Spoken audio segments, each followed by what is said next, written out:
3, 4, 5, 6, 7, 8, 9, 10. Test, test.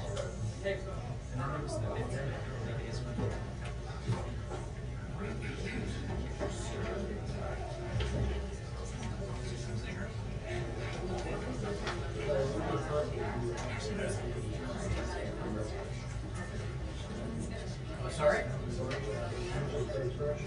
Which are correct? Like the ones from last night? Yeah. Yeah. It's news. It's news. It was a cool.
Yes.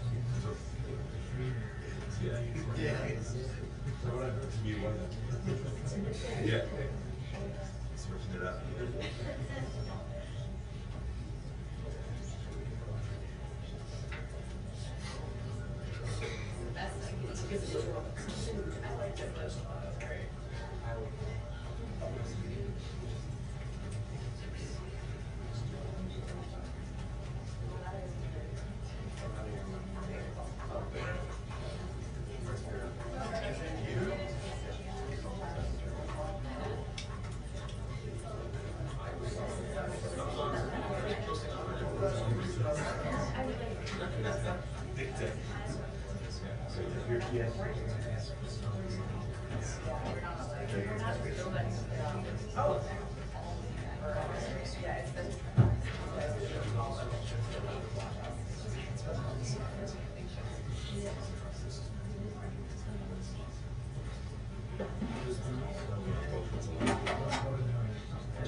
Yeah, Pamela, President Trump spent last night in the Situation Room with his team getting briefed as this crash happened just about 8:48 p.m. Eastern Time.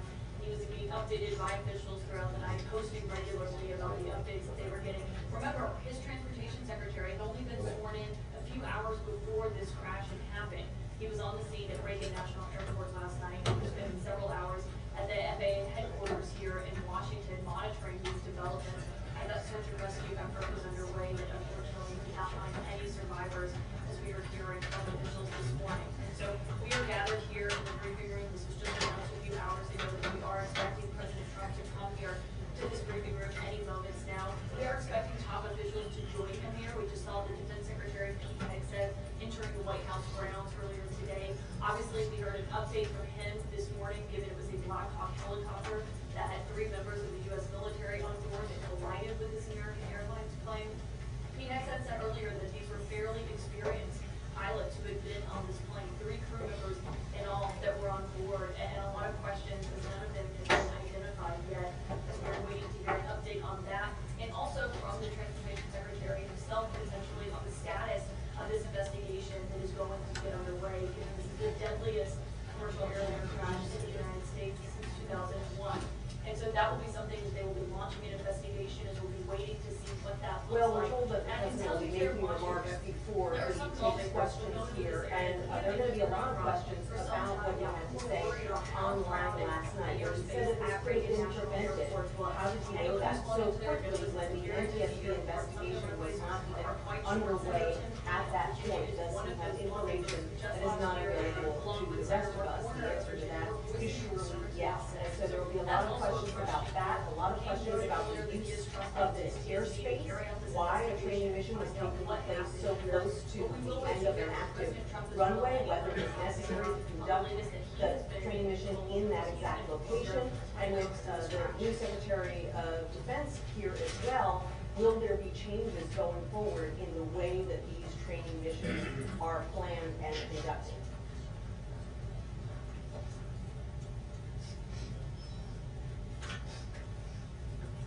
Good morning. Right.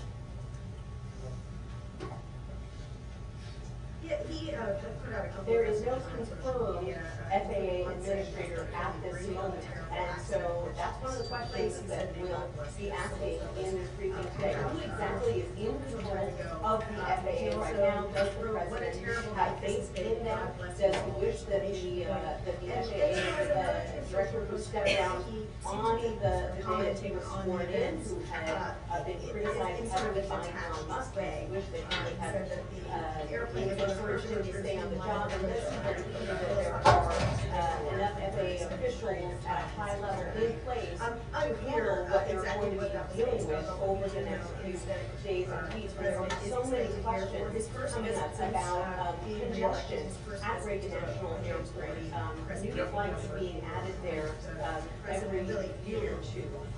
Are there too many flights there?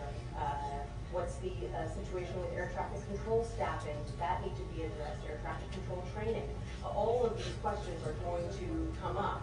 And so that, the president will be here, the Secretary of Transportation will be here after just being sworn in on Tuesday, Glad. So they're just getting to know the lay of the land. They're still trying to figure out their way around these agencies, just kind of get their bearings, and they're already being placed in this very difficult situation. situation. North Carolina and California, sites of two significant natural disasters, and he was really there as consoler in chief, talking to people who had lost their homes or had their homes damaged, saying that he was with the people of North Carolina and also the people of California. Now, once again, just a week and a half into his presidency, is being called on again to be a consoler in chief after this air tragedy. All right, I'll stick here. It's a picture. What is that? Selfie. Showing up, he says, I'm looking for that. They'll be looking for that on the wire.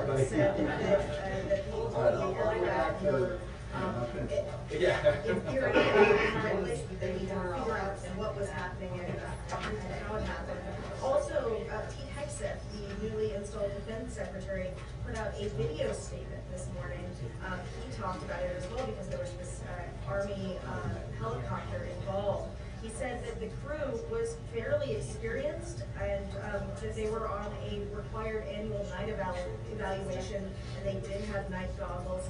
He said an investigation is being conducted to understand whether the aircraft was in the right quarter at the right altitude at the time of the incident.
sorry. False scratch. False.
Just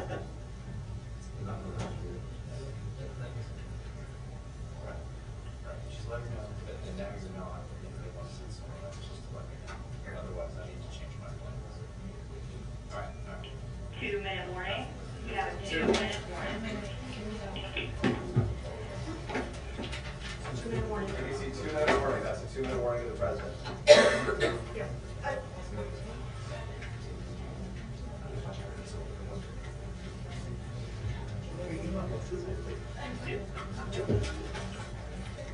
Yeah, and Michelle, I'll just note that about 90 seconds ago, we got a 2-minute warning, so we are expecting to see the president period. And you see that's a 2-minute warning. Pretty soon, we have, We just have 1 minute. I will, yeah, so I will say that, you know, in a disaster, in a tragedy, leaders rise above whatever else they might be arguing about or disagreeing over. You saw this out in California with the wildfires, even though there were dramatic disagreements about even the facts of why water was unavailable. You still saw the president and members of Congress from opposing parties agreeing that they wanted to work together and do everything they could to help people who've been affected by those fires. And we have the same thing here. There are multiple jurisdictions in what we call the DMV, DC, Maryland, and Virginia, federal government, the DC government, Virginia, Maryland. They were all involved in search and rescue efforts and ultimately now recovery efforts. And working together. You had senators from, Republican senators from Kansas at the same press conference as Democratic senators from Virginia. And so coming together around this. And we're expecting President Trump to come into this room and deliver a message to the American people as the President of the United States, the President for all Americans and Americans. Sure, so we are expecting the president to walk out here to the briefing room and walk in now. It's the first time behind this podium. He's taking office for the second time. We anticipate he will be joined by others. The Secretary of Defense has arrived here at the White House as well. Back to you, Tony. And the door is open. He's welcome. Mr. President, welcome. Thank you very much. Thank you.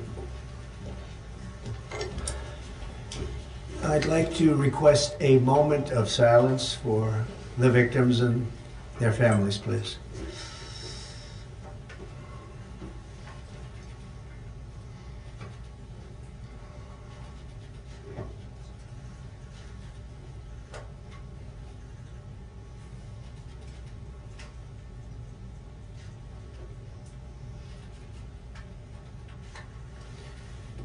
Thank you very much.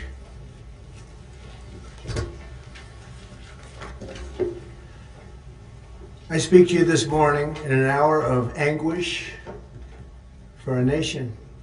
Just before 9 p.m. last night, an American Airlines regional jet carrying 60 passengers and 4 crew collided with an Army Black Hawk-helicopter carrying 3 military service members over the Potomac River in Washington, D.C., while on final approach to Reagan National Airport. Both aircraft crashed instantly and were immediately submerged into the icy waters of the Potomac. Real tragedy. The massive search and rescue mission was underway throughout the night, leveraging every asset at our disposal, and I have to say the local, state, federal, military, including the United States Coast Guard in particular, they've done a phenomenal job. So quick, so fast, it was mobilized immediately.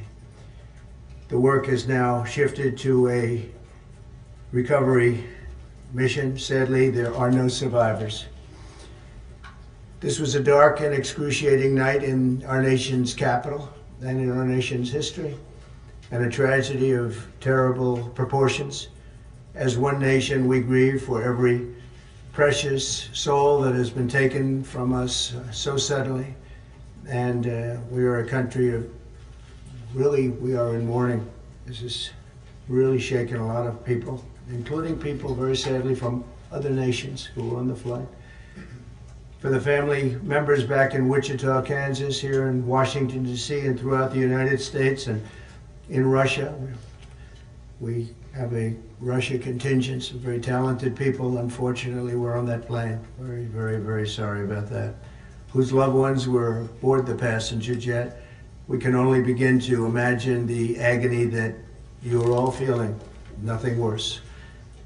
On behalf of the First Lady, myself, and 340 million Americans, our hearts are shattered alongside yours, and our prayers are with you now and in the days to come. We'll be working very, very diligently in the days to come. We're here for you to wipe away the tears and to offer you our devotion, our love, and our support. There's great support. In moments like this, the differences between Americans fade to nothing compared to the bonds of affection and loyalty that unite us all, both as Americans and even as nations. We are one family, and today we are all heartbroken. We're all searching for answers. That icy, icy Potomac, it was a cold, cold night, cold water. We're all overcome with the grief for many who have so tragically perished, will no longer be with us. Together we take solace in the knowledge that their journey ended not in the cold waters of the Potomac, but in the warm embrace of a loving God. We do not know what led to this crash, but we have some very strong opinions and ideas, and I think we'll probably state those opinions now. Because over the years I've watched as things like this happen, and they say, well, we're always investigating, and then the investigation 3 years later, they announce it. We think we have some pretty good ideas. But we'll find out how this disaster occurred, and we'll ensure that nothing like this ever happens again. The FAA and the NTSB and the U.S. military will be carrying out a systematic and comprehensive investigation. Our new Secretary of Transportation, Sean Duffy, his second day on the job when that happened. It's a rough one. We'll be working tirelessly. He's a great gentleman. The whole group these are great people, and they are working tirelessly to figure out exactly what happened. We will state certain opinions, however. I'm also immediately appointing an acting commissioner to the FAA, Christopher Rocheleau, a 22-year veteran of the agency, highly respected. Christopher, thank you very much. Appreciate it. We must have only the highest standards for those who work in our aviation system. I changed the Obama standards from very mediocre at best to extraordinary. You remember that. Only the highest aptitude, they have to be the highest intellect and psychologically superior people were allowed to qualify for air traffic controllers. That was not so prior to getting there. When I arrived in 2016, I made that change very early on because I always felt this was a job that, and other jobs too, but this was a job that had to be superior intelligence, and we didn't really have that, and we had it. And then when I left office and Biden took over, he changed them back to lower than ever before. I put safety first. Obama, Biden, and the Democrats put policy first. And they put politics at a level that nobody's ever seen, because this was the lowest level. Their policy was horrible, and their politics was even worse. So as you know, last week, long before the crash, I signed an executive order restoring our highest standards for air traffic controllers and other important jobs throughout the country. So it was very interesting. About a week ago, almost upon entering office, I signed something last week that was an executive order, very powerful, on restoring the highest standards of air traffic controllers, and others, by the way. Then my administration will set the highest possible bar for aviation safety. We have to have our smartest people. It doesn't matter what they look like, how they speak, who they are. It matters intellect, talent, the word talent. They have to be talented, naturally talented geniuses. You can't have regular people doing that job. They won't be able to do it. But we'll restore faith in American air travel. I'll have more to say about that. I do want to point out that various articles that appeared prior to my entering office, and here's one. The FAA's diversity push includes focus on hiring people with severe intellectual and psychiatric disabilities. That is amazing. And then it says FAA says people with severe disabilities are most underrepresented segment of the workforce, and they want them in, and they want them, they can be air traffic controllers. I don't think so. This was in January 14th, so that was a week before I entered office. They put a big push to put diversity into the FAA's program. Then another article, the Federal Aviation Administration, this was before I got to office, recently, second term. The FAA is actively recruiting workers who suffer severe intellectual disabilities, psychiatric problems, and other mental and physical conditions under a diversity and inclusion hiring initiative spelled out on the agency's website. Can you imagine? These are people that are, I mean, actually their lives are shortened because of the stress that they have. Brilliant people have to be in those positions, and their lives are actually shortened, very substantially shortened, because of the stress, where you have many, many planes coming into one target, and you need a very special talent and a very special genius to be able to do it. Targeted disabilities are those disabilities that the federal government, as a matter of policy, has identified for special emphasis in recruitment and hiring. The FAA's website states they include hearing, vision, missing extremities, partial paralysis, complete paralysis, epilepsy, severe intellectual disability, psychiatric disability, and dwarfism all qualify for the position of a controller of airplanes pouring into our country, pouring into a little spot, a little dot on the map, a little runway. The initiative is part of the FAA's Diversity and Inclusion Hiring Plan. Think of that. The initiative is part of the FAA's Diversity and Inclusion Hiring Plan, which says diversity is integral to achieving FAA's mission of ensuring safe and efficient travel. I don't think so. I don't think so. I think it's just the opposite. The FAA website shows that the agency's guidance on diversity hiring were last updated on March 23rd of 22. They wanted to make it even more so.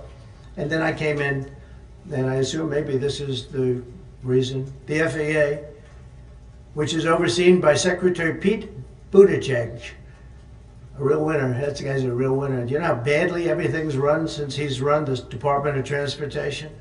He's a disaster. He was a disaster as a mayor. He ran his city into the ground, and he's a disaster now. He's just got a good line of bullshit.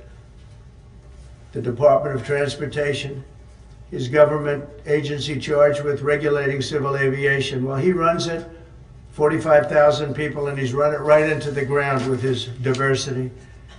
So I had to say that it's terrible. Then it's a group within the FAA, another story, determined that the workforce was too white, that they had concerted efforts to get the administration to change that and to change it immediately. This was in the Obama administration just prior to my getting there. And we took care of African Americans, Hispanic Americans. We took care of everybody at levels that nobody's ever seen before. It's one of the reasons I won. But they actually came out with a directive, too white. And we want the people that are competent. But now we mourn and we pray, and would like to ask all Americans to join me in a moment of silence as we ask God to watch over those who have lost their lives and bring comfort to the loved ones. And I just want to say God bless everyone in this room. This has been a terrible, very short period of time. We'll get to the bottom of it. So we all saw the same thing. We've seen it many times. I've had the honor of hearing tapes. Tapes are scary, very scary tapes. You had a airliner coming in, American Airlines. He was doing everything right. He was on track. He was the same track as everybody else that came in, and it's probably the same track as they've had for 25 years or more. He's coming in the path. And for some reason, he had a helicopter that was at the same height, obviously when they hit, but pretty much the same height.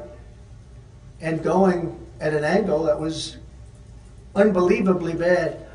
When the air traffic controller said, "Do you see?" You know, he was talking about, "Do you see him?"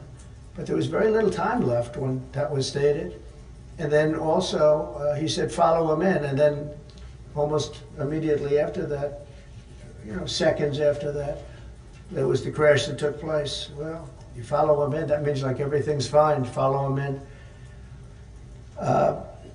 You had a pilot problem from the standpoint of the helicopter, I mean, because it was visual. It was a very clear night. It was cold but clear, and clear as you could be. The American Airlines plane had lights blazing. They had all their landing lights on. I could see it from the Kennedy Center tape. We had a tape up on the Kennedy Center. That seems to be the primary. Thus far, I'm sure we'll see other tapes because it's such an area where there are a lot of cameras looking up into the air, into space. So we'll probably see many other shots of it before too much time goes by. But we had a situation where you had a helicopter that had the ability to stop. I have helicopters. You can stop a helicopter very quickly. It had the ability to go up or down. It had the ability to turn. And the turn it made was not the correct turn, obviously. It did somewhat the opposite of what it was told. We don't know that that would have been the difference because the timing was so tight. It was so little. There was so little time to think. But what you did have is you had vision. The helicopter had vision of the plane because you had vision of it all the way, perfect vision of it all the way from at Kennedy Center where the tape was taken. And for some reason, there weren't adjustments made. Again, you could have slowed down the helicopter substantially. You could have stopped the helicopter. You could have gone up. You could have gone down. You could have gone straight up, straight down. You could have turned. You could have done a million different maneuvers. For some reason, it just kept going and then made a slight turn at the very end, and it was, by that time it was too late. They shouldn't have been at the same height, because if it was at the same height, you could have gone under it or over it, and nobody realized, or they didn't say that it's at the same height. At the same height, still wouldn't have been great, but you would have missed it by quite a bit. It could have been 1,000 feet higher, it could have been 200 feet lower, but it was exactly at the same height, and somebody should have been able to point that out. So all of this is going to be studied, but it just seems to me, from a couple of words that I like to use, the words common sense, some really bad things happened, and some things happened that shouldn't have happened. So you had a helicopter going in an identical direction. You had a helicopter that was at the exact same height as somebody going in essentially the opposite direction. You had a plane that was following a track, which is a track that every other plane followed.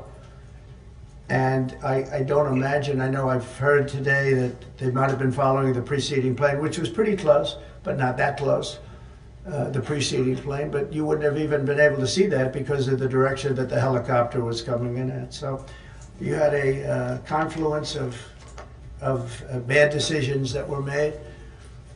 And you have people that lost their lives, violently lost their lives. We're going to take a few questions. I'd like to ask our new Secretary of Transportation to say a few words. Sean Duffy, great gentleman, just started. It's not your fault, and I know you agree with me very strongly on intellect and even psychological well-being of the air traffic control. It's such an important position, and I think I can't emphasize stronger. I changed it when I first ran in 2016. I changed it. We had the highest standard that you could have, and then they changed it back. That was Biden, to a standard I read it to you. That was from one of your papers. One of the people in this room actually wrote that. And then I changed it back a few days ago. And unfortunately, that was, we'll see. We don't know that necessarily it's even the controller's fault. But one thing we do know, there was a lot of vision, and people should have been able to see that You know, at what point do you stop? At what point do you say, wow, that plane's getting a little bit close? So this is a tragedy that should not have happened. Please, sir. Thank you, Mr. President. And I would just note the President's leadership has been remarkable during this crisis. We've had a whole of government response, local, state, federal, and when you see that kind of cooperation, it begins with the leadership in this body. So thank you for that, Mr. President. You make our jobs a lot easier. You made an important point that when we deal with safety, we can only accept the best and the brightest in positions of safety that impact the lives of our loved ones, our family members. And I think you make a really important point on that, Mr. President. That is the motto of your presidency, the best and the brightest, the most intelligent coming into these spaces. I want to take a moment and extend my condolences to the families of the loved ones. We commit to them that we are going to get to the bottom of this investigation, not in 3 years, not in 4 years, but as quickly as possible with the NTSB, who is here today, as well as the FAA. What happened yesterday shouldn't have happened. It should not have happened. And when Americans take off in airplanes, they should expect to land at their destination. That didn't happen yesterday. That's not acceptable. And so we will not accept excuses. We will not accept passing the buck. We are going to take responsibility at the Department of Transportation and the FAA to make sure we have the reforms that have been dictated by President Trump in place to make sure that these mistakes do not happen again. And again, I want to thank you for your leadership, Mr. President, and I appreciate the confidence you placed in me. Thank you. Pete, would you like to say something? Well, thank you, Mr. President. Again, I want to echo what the Transportation Secretary said about your leadership. From the moment we found out about this, we were in contact with the White House trying to determine exactly what happened. I would echo it as well. No excuses. We're going to get to the bottom of this. We first and foremost, from the Defense Department, want to pass our condolences to the 64 souls and their families that were affected by this.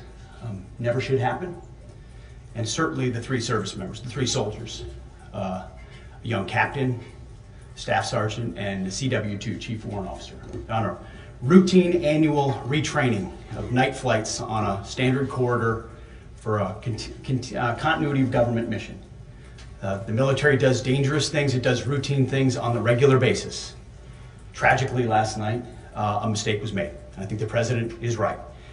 There was some sort of an elevation issue that we have immediately begun investigating at the DoD and Army level. Army CID is on the ground investigating. Top tier aviation assets inside the DoD are investigating, sir, to get to the bottom of it so that it does not happen again, because it's absolutely unacceptable. But I want to echo what the Transportation Secretary and you, Mr. President, said, because it pertains to the DoD as well. We will have the best and brightest in every position possible. As you said in your inaugural, it is colorblind and merit-based. The best leaders possible, whether it's flying Black Hawks and flying airplanes, leading platoons, or in government. The era of DEI is gone at the Defense Department, and we need the best and brightest, whether it's in our air traffic control, or whether it's in our generals, or whether it's throughout government. So thank you for your leadership and courage on that, sir, and we'll stand by you on it. Thank you very much. JD, please. Well, thank you, Mr. President, for your leadership. I just want to reemphasize something the President said, and you've heard from the Secretary of Transportation and of Defense. There really was a whole of government response. We were all on the phone. We were all communicating yesterday, trying to get to the bottom of this immediately, but also try to communicate with the American people about what happened. Something the President said that I think bears reemphasizing, which is that when you don't have the best standards in who you're hiring, it means on the one hand, you're not getting the best people in government, but on the other hand, it puts stresses on the people who are already there. And I think that is a core part of what President Trump is going to bring and has already brought to Washington, D.C. is we want to hire the best people because we want the best people at air traffic control, and we want to make sure we have enough people at air traffic control who are actually competent to do the job. If you go back to just some of the headlines over the past 10 years, you have many hundreds of people suing the government because they would like to be air traffic controllers, but they were turned away because of the color of their skin. That policy ends under Donald Trump's leadership because safety is the first priority of our aviation industry. Thank you, Mr. President. Mr. President, on DEI and the claims that you've made, are you saying this crash was somehow caused and the result of diversity hiring? And what evidence have you seen to support these claims? It just could have been. We have a high standard. We've had a much higher standard than anybody else. And there are things where you have to go by brain power, you have to go by psychological quality. And psychological quality is a very important element of it. These are various very powerful tests that we put to use, and they were terminated by Biden. And Biden went by a standard that's the exact opposite.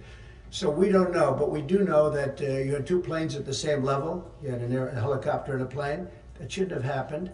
And we'll see. We're going to look into that, and we're going to see. But certainly for an air traffic controller, we want the brightest, the smartest, the sharpest. We want somebody that's psychologically superior, and that's what we're going to have. Yeah, yeah, please, go ahead. Mr. President, you mentioned at the top of the briefing that there were several Russian nationals on the flight. Yes. Will the U.S. government be willing to facilitate the transfer of their remains, considering the fact there is no direct air travel between the two countries? We've already been in contact with Russia, and the answer is yes, we will facilitate. Yes. Please, go ahead. Thank you, Mr. President. The situation in the Democratic Republic of the Congo is getting worse, even though President John Lorenzo has been mediating the conflict between Rwanda and the Democratic Republic of the Congo because he wants to bring peace and stability. The situation is really bad right now. I want to hear from Ms. President if you have any plan in the future to bring peace in the Democratic Republic of the Congo. A question about Rwanda, and it is a very serious problem, I agree, but I don't think it's appropriate right now to talk about it, but it is a very serious problem. We even yet know the names of the 67 people who were killed, and you are blaming Democrats and DEI policies and air traffic control and seemingly the member of the U.S. military who was flying that Black Hawk helicopter. Don't you think you're getting ahead of the investigation right now? No, I don't think so at all. I don't think with the names of the people, you mean the names of the people that are on the plane? You think that's going to make a difference? They are a group of people that have lost their lives. If you want a list of the names, we can give you that. We'll be giving that very soon. We're in coordination with American Airlines. We're in coordination very strongly, obviously, with the military. But I think that's not a very smart question. I'm surprised coming from you. Please. Thank you, President Trump. Thank you for being here. Based on your analysis so far, do you have a sense of who was at fault, if it was the plane, the helicopter, air traffic control, and can you assure people that it is safe to fly in and out of D.C.? Well, I've given you the analysis, and the analysis was based on vision. You had a lot of people that saw what was happening. You had some people that knew what was happening. There was some warnings, but the warnings were given very, very late. You know, those warnings were given very late. It was almost as they were given. A few seconds later, there was a crash. It should have been brought up earlier. But the people in the helicopter should have seen where they were going. I can't imagine people with 20/20 vision not seeing, you know, what's happening up there. Again, they shouldn't have been at the same height. You're going in reverse directions or sideways directions. Obviously, you want to be at different heights. I see it all the time when I'm flying. You have planes going in the opposite. They're always lower, we're higher. So if somehow there's a screw up, there's not going to be a tragedy. It'll be close, but you know, there's never going to be a tragedy if you're at a different elevation. For whatever reason, they were at the same elevation. And also, from the American Airlines Center, he's along the track that every plane is along. You say, what was a helicopter doing in that track? It's very sad. But visually, somebody should have been able to see and taken that helicopter out of play. and they should have been at a different height. Thank you, sir. You mentioned the Russians that were on board that plane. What other nationalities were on board that passenger? There were a couple of others. We're going to be announcing it in about an hour. We have some very specific information. We're calling the countries. We've spoken to most of them, but there were some other countries represented. Spoken to President Putin? I have not, no. Mr. President, not about this. On your executive order, you've already issued an executive order. You say will restore aviation safety. Right. This crash happened after that. Was the executive order successful, and what more needs to change to keep people safe? Well, you know, we issued it 3 days ago, and we're in the process of making those changes. This is something that should have been done a long time ago. Actually, my original order should have never been changed, and I think maybe you wouldn't have had this problem. Maybe. Yeah, please, go Yes, ahead. thank you. We see like everyday life that very often those diversity hires cause sometimes issues, as you just mentioned. So what plan do you have? Are we going to see some fire? Are you going to fire some of those diversity hires in the federal government? What plan do you have? I would say the answer is yes. If we find that people aren't mentally competent, you see the language. The language is put out by them. And if you see that, I'm not going to bore you by reading it again, but these are not people that should be doing this particular job. They'd be very good for certain jobs, but not people that should be doing this particular job. Mr. President, you have today blamed the diversity element, but then told us that you weren't sure that the controllers made any mistake. You then said perhaps the helicopter pilots were the ones who made the mistake. It's all under investigation. I understand that. That's why I'm trying to figure out how you can come to the conclusion right now that diversity had something to do with this crash. Because I have common sense, okay?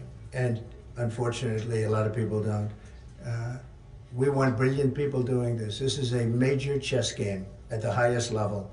When you have 60 planes coming in during a short period of time, and they're all coming in different directions, and you're dealing with very high-level computer work and very complex computers.